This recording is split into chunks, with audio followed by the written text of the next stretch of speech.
Ayan guys, binalatan ko tong taro guys or gabi para ilagay ko sa nilagang baka ko para lalambot. Ayan, i-time lapse ko to guys para hindi masyadong mahaba ang video ko guys. Ayan.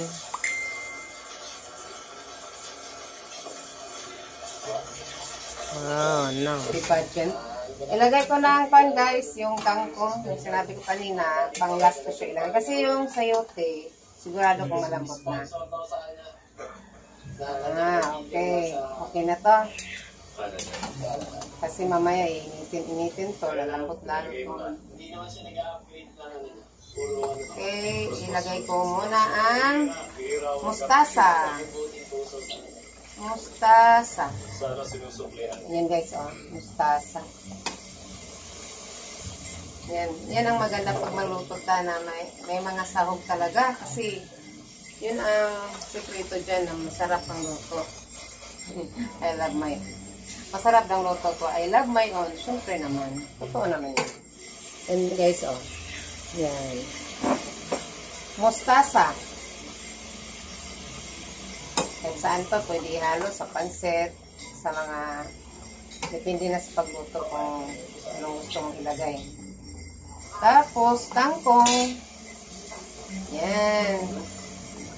May sili ko lang ihalo ito guys, kahit isa lang. Para anghang-anghang naman. Hindi natin sobrang sili. So guys, kangkong guys. Yan. Good. Kangkong. Na rescue ko ang kangkong guys.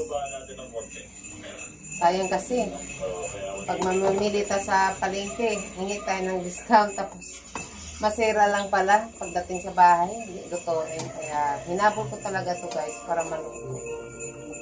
Yan. Take ko lang pang mga lipit. Yun.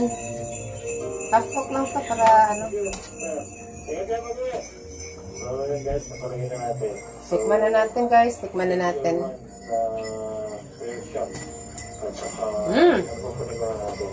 Lasa. Wow! Para sa akin, malasa na. Pero, parang konti-nating, lagyan natin kaunting asin pala naman. Kaunti lang. Kaunting asin.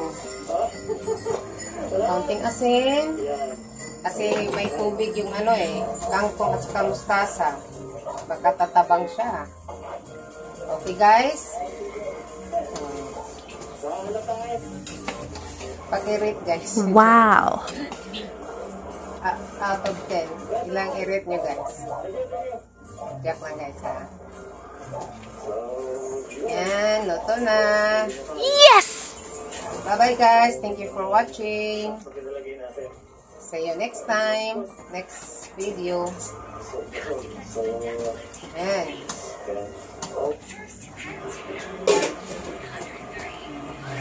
Bye.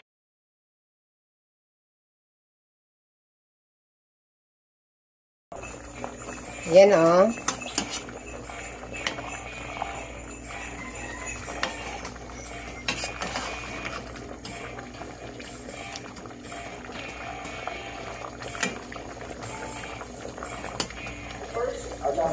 Okay, bye.